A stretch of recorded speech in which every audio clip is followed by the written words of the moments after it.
ಪ್ರಕರಣದಲ್ಲಿ ಪರಪ್ಪನಗ್ರಹಾರ ಜೈಲಲ್ಲಿರುವಂತಹ ದರ್ಶನ್ ಕುಟುಂಬಸ್ಥರನ್ನ ಭೇಟಿ ಮಾಡಬೇಕು, ಒಳ ಸಂದರ್ಶನಕ್ಕೆ ಅವಕಾಶ ಮಾಡಿಕೊಡಬೇಕು ಅಂತ ಹೇಳಿ ಈಗ ಮನವಿಯನ್ನ ಮಾಡಿಕೊಂಡಿದ್ದಾರೆ ಅನ್ನೋ ಮಾಹಿತಿ ಈಗ ಲಭ್ಯವಾಗ್ತಾ ಇದೆ. ಅಂಶುಕುಮಾರ್ ಅವರಿಗೆ ಎಸ್ಪಿಗೆ ಒಂದು ಪತ್ರವನ್ನ ಬರೆದಿದ್ದಾರೆ, ಮನವಿಯನ್ನ ಮಾಡಿಕೊಂಡಿದ್ದಾರೆ.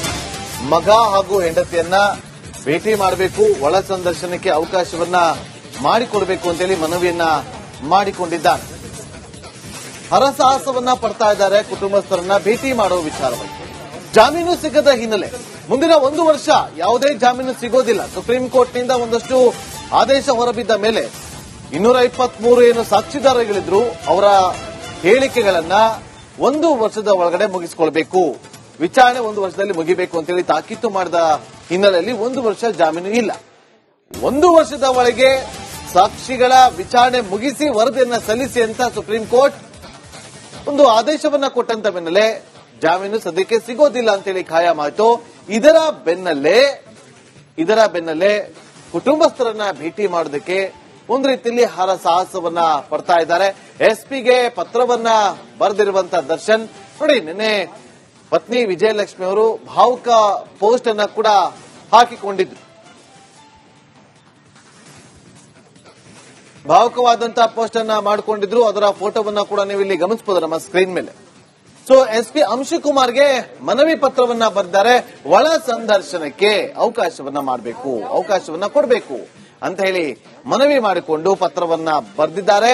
ಎಸ್ಪಿ ಅಂಶುಕುಮಾರ್ ಅವರಿಗೆ ಪತ್ನಿ ಹಾಗೂ ಮಗನನ್ನ ಭೇಟಿ ಮಾಡಬೇಕು, ಒಳ ಸಂದರ್ಶನಕ್ಕೆ ಅವಕಾಶವನ್ನ ಮಾಡಿಕೊಡಬೇಕು ಅಂತೇಳಿ ಮನವಿಯನ್ನ ಮಾಡಿಕೊಂಡಿದ್ದಾರೆ ದರ್ಶನ್. ಮತ್ತಷ್ಟು ಮಾಹಿತಿಯನ್ನು ಕೊಡೋದಕ್ಕೆ ನಮ್ಮ ರಿಪೋರ್ಟರ್ ಅರವಿಂದ್ ನೇರ ಸಂಪರ್ಕದಲ್ಲಿ ಜಾಯ್ನ್ ಆಗಿದ್ದಾರೆ. ಅರವಿಂದ್, ಈಗ ಮನವಿ ಪತ್ರವನ್ನೇನೋ ಬರೆದಿದ್ದಾಗಿದೆ, ವಾಟ್ ನೆಕ್ಸ್ಟ್, ಏನಾಗಬಹುದು? ಅವಕಾಶ ಸಿಗುತ್ತಾ? ಎಸ್ ನಾಗೇಂದ್ರ ಬಾಬು, ಖಂಡಿತವಾಗ್ಲೂ ಕೂಡ ರೇಣುಕಾಸ್ವಾಮಿ ಹತ್ಯೆ ಪ್ರಕರಣ ಸಂಬಂಧಪಟ್ಟಂತೆ ದರ್ಶನ್ ಈಗ ಪರಪ್ಪನಗ್ರಹಾರ ಜೈಲಿನಲ್ಲಿ ಇರುವಂತದ್ದು. ಜಾಮೀನು ಅರ್ಜಿಗೋಸ್ಕರ ಕೋರ್ಟ್ ಮೊರೆ ಕೂಡ ಹೋಗಿರ್ತಾರೆ. ಸುಪ್ರೀಂ ಕೋರ್ಟ್ ಅಲ್ಲಿ ಕೆಲವು ನಿಯಮಗಳನ್ನ ಹಾಕಿ, ಅಂದ್ರೆ 1 ವರ್ಷದಲ್ಲಿ ಪ್ರಮುಖ ಸಾಕ್ಷಿಗಳು ಏನಿದಾವೆ ಆ 1 ವರ್ಷದಲ್ಲಿ ಆ ಪ್ರಮುಖ ಸಾಕ್ಷಿಗಳನ್ನ ವಿಚಾರಣೆ ಮಾಡಬೇಕು. ಜೊತೆಗೆ ಆ 1 ವರ್ಷ ಗಡುವನ್ನ ಕೊಡಲಾಗುತ್ತೆ. ಎಲ್ಲಿ ಆ ಒಂದು ವಿಚಾರಣೆ ಹಂತ ಲೇಟ್ ಆಗುತ್ತೆ, ಅಂದ್ರೆ ತಡ ಆಗುತ್ತೆ, ಆಗ ಮತ್ತೆ ನೀವು ಜಾಮೀನು ಅರ್ಜಿಯನ್ನ ಕೋರಿ ಮನವಿಯನ್ನ ಕೂಡ ಮಾಡ್ಕೋಬಹುದು ಅಂತ ಕೋರ್ಟ್ ಕೂಡ ಹೇಳುತ್ತೆ. ಮೇ 15ನೇ ತಾರೀಕು ಈ ಒಂದು ವಿಚಾರಣೆ ನಡೆಸಿ ಕೋರ್ಟ್ ಕೂಡ ಆದೇಶವನ್ನು ಹೊರಡಿಸುತ್ತೆ. ಇದಾದ ಬಳಿಕ ದರ್ಶನ್ ಅವರು ಒಂದು ಮನವಿಯನ್ನ ಈಗ ಹಿರಿಯ ಅಧಿಕಾರಿಗಳಿಗೆ ಮಾಡಿರುವಂತದ್ದು. ಜೊತೆಗೆ ಎಸ್ಪಿ ಅಂಶುಕುಮಾರ್ ಅವರಿಗೆ ಲೆಟರ್ ನ ಕೂಡ ಬರೆದಿರುವಂತದ್ದು. ಮನೆಯವರನ್ನ, ಕುಟುಂಬಸ್ಥರನ್ನ ಒಳ ಸಂದರ್ಶನದಲ್ಲಿ ನಾನು ಭೇಟಿ ಮಾಡಬೇಕು, ಅದರಲ್ಲೂ ಕೂಡ ಮುಖ್ಯವಾಗಿ ಹೆಂಡತಿ ಹಾಗೂ ಮಗನನ್ನ ಭೇಟಿ ಮಾಡಬೇಕು ಅನ್ನುವಂತಹ ಅಂಶವನ್ನ ಇಲ್ಲಿ ಪ್ರಸ್ತಾಪ ಮಾಡಿ ಅವರೊಂದು ಲೆಟರ್ ಕೂಡ ಬರೀತಾರೆ. ಇದಾದ ಬಳಿಕ ಅಂದ್ರೆ ಮೇ 16ರಂದು ವಿಜಯಲಕ್ಷ್ಮಿ ಅವರು ಕೂಡ, ಅಂದ್ರೆ ದರ್ಶನ್ ಅವರ ಪತ್ನಿ ವಿಜಯಲಕ್ಷ್ಮಿ ಅವರು ಕೂಡ ಹಿರಿಯ ಅಧಿಕಾರಿ ಅಲೋಕುಮಾರ್ ಅವರಿಗೂ ಭೇಟಿಯಾಗಿ ಅವರಿಗೂ ಕೂಡ ಒಂದು ಮನವಿಯ ಪತ್ರವನ್ನ ಕೊಟ್ಟಿರುವಂತದ್ದು. ಇಲ್ಲಿ ದರ್ಶನ್ ಅವರು ಈ ಹಿಂದೆ ಕೂಡ ಕೋರ್ಟ್ ನ ಮೊರೆ ಹೋಗಿರ್ತಾರೆ. ಅಂದ್ರೆ ನಾವು ಮನೆಯವರನ್ನ ಭೇಟಿ ಆಗಬೇಕು, ಒಳ ಸಂದರ್ಶನಕ್ಕೆ ಅವಕಾಶ ಮಾಡಿಕೊಡ್ಬೇಕು ಅಂತ ಈ ಹಿಂದೆ ಕೋರ್ಟ್ ನ ಮೊರೆ ಹೋಗಿರ್ತಾರೆ. ಆದ್ರೆ ಈಗ ಅಧಿಕಾರಿಗಳಿಗೆ ತಲೆಬಾಗಿರುವಂತದ್ದು. ಕಾರಣ ಇಷ್ಟೇ, ಸುಪ್ರೀಂ ಕೋರ್ಟ್ ನಲ್ಲಿ ಈಗ ಜಾಮೀನು ಅರ್ಜಿ ವಜಾ ಆಗಿರುವಂತದ್ದು. ಜೊತೆಗೆ 1 ವರ್ಷದವರೆಗೂ ಪರಪ್ಪನ ಅಗ್ರಹಾರದಲ್ಲಿ ಈಗ ದರ್ಶನ್ ಕಾಲವನ್ನು ಕಳೆಯಬೇಕಾಗುತ್ತೆ. ಕಾರಣ ಇಷ್ಟೇ, ಅಲ್ಲಿ ವಿಚಾರಣೆ ಹಂತ ತಡ ಆಗ್ತಾ ಇದೆ. ಹಾಗಾಗಿ ಈಗ 1 ವರ್ಷದ ಗಡುವು ಕೂಡ ಕೊಡಲಾಗಿದೆ. ಪ್ರಮುಖ ಸಾಕ್ಷಿಗಳನ್ನ ವಿಚಾರಣೆ ಮಾಡಬೇಕು ಅಂತ ಹೇಳಿ ಕೋರ್ಟ್ ಆದೇಶ ಕೂಡ ಮಾಡಿರುವಂತದ್ದು.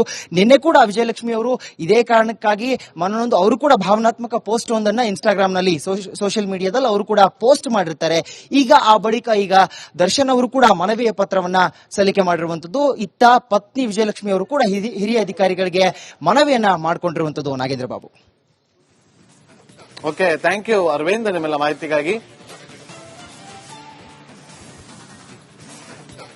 ಪ್ರಕರಣದಲ್ಲಿ ಪರಪ್ಪನಗ್ರಹಾರ ಜೈಲಲ್ಲಿರುವಂತಹ ದರ್ಶನ್ ಕುಟುಂಬಸ್ಥರನ್ನ ಭೇಟಿ ಮಾಡಬೇಕು, ಒಳ ಸಂದರ್ಶನಕ್ಕೆ ಅವಕಾಶ ಮಾಡಿಕೊಡಬೇಕು ಅಂತ ಹೇಳಿ ಈಗ ಮನವಿಯನ್ನ ಮಾಡಿಕೊಂಡಿದ್ದಾರೆ ಅನ್ನೋ ಮಾಹಿತಿ ಈಗ ಲಭ್ಯವಾಗ್ತಾ ಇದೆ. ಅಂಶುಕುಮಾರ್ ಅವರಿಗೆ ಎಸ್ಪಿಗೆ ಒಂದು ಪತ್ರವನ್ನ ಬರೆದಿದ್ದಾರೆ, ಮನವಿಯನ್ನ ಮಾಡಿಕೊಂಡಿದ್ದಾರೆ. ಮಗ ಹಾಗೂ ಹೆಂಡತಿಯನ್ನ ಭೇಟಿ ಮಾಡಬೇಕು, ಒಳ ಸಂದರ್ಶನಕ್ಕೆ ಅವಕಾಶವನ್ನ ಮಾಡಿಕೊಡಬೇಕು ಅಂತೇಳಿ ಮನವಿಯನ್ನ ಮಾಡಿಕೊಂಡಿದ್ದಾರೆ. ಹರಸಾಹಸವನ್ನ ಪಡ್ತಾ ಇದ್ದಾರೆ ಕುಟುಂಬಸ್ಥರನ್ನ ಭೇಟಿ ಮಾಡೋ ವಿಚಾರವಾಗಿ. ಜಾಮೀನು ಸಿಗದ ಹಿನ್ನೆಲೆ ಮುಂದಿನ 1 ವರ್ಷ ಯಾವುದೇ ಜಾಮೀನು ಸಿಗೋದಿಲ್ಲ. ಸುಪ್ರೀಂ ಕೋರ್ಟ್ನಿಂದ ಒಂದಷ್ಟು ಆದೇಶ ಹೊರಬಿದ್ದ ಮೇಲೆ 223 ಏನು ಸಾಕ್ಷಿದಾರಗಳಿದ್ರು ಅವರ ಹೇಳಿಕೆಗಳನ್ನ 1 ವರ್ಷದ ಒಳಗಡೆ ಮುಗಿಸಿಕೊಳ್ಬೇಕು, ವಿಚಾರಣೆ 1 ವರ್ಷದಲ್ಲಿ ಮುಗಿಬೇಕು ಅಂತೇಳಿ ತಾಕೀತು ಮಾಡಿದ ಹಿನ್ನೆಲೆಯಲ್ಲಿ 1 ವರ್ಷ ಜಾಮೀನು ಇಲ್ಲ.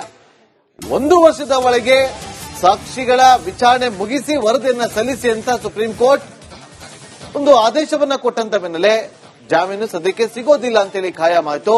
ಇದರ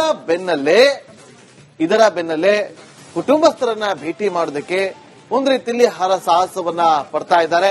ಎಸ್ಪಿಗೆ ಪತ್ರವನ್ನ ಬರೆದಿರುವಂತ ದರ್ಶನ್ ನೋಡಿ, ನಿನ್ನೆ ಪತ್ನಿ ವಿಜಯಲಕ್ಷ್ಮಿ ಅವರು ಭಾವುಕ ಪೋಸ್ಟ್ ಅನ್ನ ಕೂಡ ಹಾಕಿಕೊಂಡಿದ್ರು.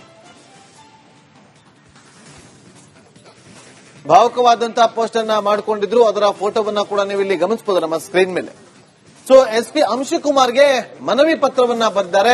ಒಳ ಸಂದರ್ಶನಕ್ಕೆ ಅವಕಾಶವನ್ನ ಮಾಡಬೇಕು, ಅವಕಾಶವನ್ನ ಕೊಡಬೇಕು ಅಂತ ಹೇಳಿ ಮನವಿ ಮಾಡಿಕೊಂಡು ಪತ್ರವನ್ನ ಬರೆದಿದ್ದಾರೆ ಎಸ್ಪಿ ಅಂಶುಕುಮಾರ್ ಅವರಿಗೆ. ಪತ್ನಿ ಹಾಗೂ ಮಗನನ್ನ ಭೇಟಿ ಮಾಡಬೇಕು, ಒಳ ಸಂದರ್ಶನಕ್ಕೆ ಅವಕಾಶವನ್ನ ಮಾಡಿಕೊಡಬೇಕು ಅಂತೇಳಿ ಮನವಿಯನ್ನ ಮಾಡಿಕೊಂಡಿದ್ದಾರೆ ದರ್ಶನ್. ಮತ್ತಷ್ಟು ಮಾಹಿತಿಯನ್ನು ಕೊಡೋದಕ್ಕೆ ನಮ್ಮ ರಿಪೋರ್ಟರ್ ಅರವಿಂದ್ ನೇರ ಸಂಪರ್ಕದಲ್ಲಿ ಜಾಯ್ನ್ ಆಗಿದ್ದಾರೆ. ಅರವಿಂದ್, ಈಗ ಮನವಿ ಪತ್ರವನ್ನೇನೋ ಬರೆದಿದ್ದಾಗಿದೆ, ವಾಟ್ ನೆಕ್ಸ್ಟ್ ಏನಾಗಬಹುದು? ಅವಕಾಶ ಸಿಗುತ್ತಾ? ಎಸ್ ನಾಗೇಂದ್ರ ಬಾಬು, ಖಂಡಿತವಾಗ್ಲೂ ಕೂಡ ರೇಣುಕಾಸ್ವಾಮಿ ಹತ್ಯೆ ಪ್ರಕರಣ ಸಂಬಂಧಪಟ್ಟಂತೆ ದರ್ಶನ್ ಈಗ ಪರಪ್ಪನ ಅಗ್ರಹಾರ ಜೈಲಿನಲ್ಲಿ ಇರುವಂತದ್ದು. ಜಾಮೀನು ಅರ್ಜಿಗೋಸ್ಕರ ಕೋರ್ಟ್ ಮೊರೆ ಕೂಡ ಹೋಗಿರ್ತಾರೆ. ಸುಪ್ರೀಂ ಕೋರ್ಟ್ ಅಲ್ಲಿ ಕೆಲವು ನಿಯಮಗಳನ್ನ ಹಾಕಿ, ಅಂದ್ರೆ 1 ವರ್ಷದಲ್ಲಿ ಪ್ರಮುಖ ಸಾಕ್ಷಿಗಳು ಏನಿದಾವೆ ಆ 1 ವರ್ಷದಲ್ಲಿ ಆ ಪ್ರಮುಖ ಸಾಕ್ಷಿಗಳನ್ನ ವಿಚಾರಣೆ ಮಾಡಬೇಕು. ಜೊತೆಗೆ ಆ 1 ವರ್ಷ ಗಡುವನ್ನ ಕೂಡ ಕೊಡಲಾಗುತ್ತೆ. ಎಲ್ಲಿ ಆ ಒಂದು ವಿಚಾರಣೆ ಹಂತ ಲೇಟ್ ಆಗುತ್ತೆ, ಅಂದ್ರೆ ತಡ ಆಗುತ್ತೆ, ಆಗ ಮತ್ತೆ ನೀವು ಜಾಮೀನು ಅರ್ಜಿಯನ್ನ ಕೋರಿ ಮನವಿಯನ್ನ ಕೂಡ ಮಾಡ್ಕೋಬಹುದು ಅಂತ ಕೋರ್ಟ್ ಕೂಡ ಹೇಳುತ್ತೆ. ಮೇ 15ನೇ ತಾರೀಕು ಈ ಒಂದು ವಿಚಾರಣೆ ನಡೆಸಿ ಕೋರ್ಟ್ ಕೂಡ ಆದೇಶವನ್ನು ಹೊರಡಿಸುತ್ತೆ. ಇದಾದ ಬಳಿಕ ದರ್ಶನ್ ಅವರು ಒಂದು ಮನವಿಯನ್ನ ಈಗ ಹಿರಿಯ ಅಧಿಕಾರಿಗಳಿಗೆ ಮಾಡಿರುವಂತದ್ದು. ಜೊತೆಗೆ ಎಸ್ಪಿ ಅಂಶುಕುಮಾರ್ ಅವರಿಗೆ ಲೆಟರ್ ನ ಕೂಡ ಬರೆದಿರುವಂತದ್ದು. ಮನೆಯವರನ್ನ, ಕುಟುಂಬಸ್ಥರನ್ನ ಒಳ ಸಂದರ್ಶನದಲ್ಲಿ ನಾನು ಭೇಟಿ ಮಾಡಬೇಕು, ಅದರಲ್ಲೂ ಕೂಡ ಮುಖ್ಯವಾಗಿ ಹೆಂಡತಿ ಹಾಗೂ ಮಗನನ್ನ ಭೇಟಿ ಮಾಡಬೇಕು ಅನ್ನುವಂತಹ ಅಂಶವನ್ನ ಇಲ್ಲಿ ಪ್ರಸ್ತಾಪ ಮಾಡಿ ಅವರೊಂದು ಲೆಟರ್ ಕೂಡ ಬರೀತಾರೆ. ಇದಾದ ಬಳಿಕ ಅಂದ್ರೆ ಮೇ 16ರಂದು ವಿಜಯಲಕ್ಷ್ಮಿ ಅವರು ಕೂಡ, ಅಂದ್ರೆ ದರ್ಶನ್ ಅವರ ಪತ್ನಿ ವಿಜಯಲಕ್ಷ್ಮಿ ಅವರು ಕೂಡ ಹಿರಿಯ ಅಧಿಕಾರಿ ಅಲೋಕುಮಾರ್ ಅವರಿಗೂ ಭೇಟಿಯಾಗಿ ಅವರಿಗೂ ಕೂಡ ಒಂದು ಮನವಿಯ ಪತ್ರವನ್ನ ಕೊಟ್ಟಿರುವಂತದ್ದು. ಇಲ್ಲಿ ದರ್ಶನ್ ಅವರು ಈ ಹಿಂದೆ ಕೂಡ ಕೋರ್ಟ್ ನ ಮೊರೆ ಹೋಗಿರ್ತಾರೆ. ಅಂದ್ರೆ ನಾವು ಮನೆಯವರನ್ನ ಭೇಟಿ ಆಗಬೇಕು, ಒಳ ಸಂದರ್ಶನಕ್ಕೆ ಅವಕಾಶ ಮಾಡಿಕೊಡ್ಬೇಕು ಅಂತ ಈ ಹಿಂದೆ ಕೋರ್ಟ್ ನ ಮೊರೆ ಹೋಗಿರ್ತಾರೆ. ಆದ್ರೆ ಈಗ ಅಧಿಕಾರಿಗಳಿಗೆ ತಲೆಬಾಗಿರುವಂತದ್ದು. ಕಾರಣ ಇಷ್ಟೇ, ಸುಪ್ರೀಂ ಕೋರ್ಟ್ ನಲ್ಲಿ ಈಗ ಜಾಮೀನು ಅರ್ಜಿ ವಜಾ ಆಗಿರುವಂತದ್ದು. ಜೊತೆಗೆ 1 ವರ್ಷದವರೆಗೂ ಪರಪ್ಪನ ಅಗ್ರಹಾರದಲ್ಲಿ ಈಗ ದರ್ಶನ್ ಕಾಲವನ್ನು ಕಳೆಯಬೇಕಾಗುತ್ತೆ. ಕಾರಣ ಇಷ್ಟೇ, ಅಲ್ಲಿ ವಿಚಾರಣೆ ಹಂತ ತಡ ಆಗ್ತಾ ಇದೆ. ಹಾಗಾಗಿ ಈಗ 1 ವರ್ಷದ ಗಡುವು ಕೂಡ ಕೊಡಲಾಗಿದೆ. ಪ್ರಮುಖ ಸಾಕ್ಷಿಗಳನ್ನ ವಿಚಾರಣೆ ಮಾಡಬೇಕು ಅಂತ ಹೇಳಿ ಕೋರ್ಟ್ ಆದೇಶ ಕೂಡ ಮಾಡಿರುವಂತದ್ದು. ನಿನ್ನೆ ಕೂಡ ವಿಜಯಲಕ್ಷ್ಮಿ ಅವರು ಇದೇ ಕಾರಣಕ್ಕಾಗಿ ಮನನೊಂದು ಅವರು ಕೂಡ ಭಾವನಾತ್ಮಕ ಪೋಸ್ಟ್ ಒಂದನ್ನ ಇನ್ಸ್ಟಾಗ್ರಾಮ್ ನಲ್ಲಿ, ಸೋಷಿಯಲ್ ಮೀಡಿಯಾದಲ್ಲಿ ಅವರು ಕೂಡ ಪೋಸ್ಟ್ ಮಾಡಿರ್ತಾರೆ. ಈಗ ಆ ಬಳಿಕ ಈಗ ದರ್ಶನ್ ಅವರು ಕೂಡ ಮನವಿಯ ಪತ್ರವನ್ನ ಸಲ್ಲಿಕೆ ಮಾಡಿರುವಂತದ್ದು. ಇತ್ತ ಪತ್ನಿ ವಿಜಯಲಕ್ಷ್ಮಿ ಅವರು ಕೂಡ ಹಿರಿಯ ಅಧಿಕಾರಿಗಳಿಗೆ ಮನವಿಯನ್ನ ಮಾಡಿಕೊಂಡಿರುವಂತದ್ದು. Nagendra Babu. Okay, thank you Aravind ನಿಮ್ಮೆಲ್ಲ ಮಾಹಿತಿಗಾಗಿ.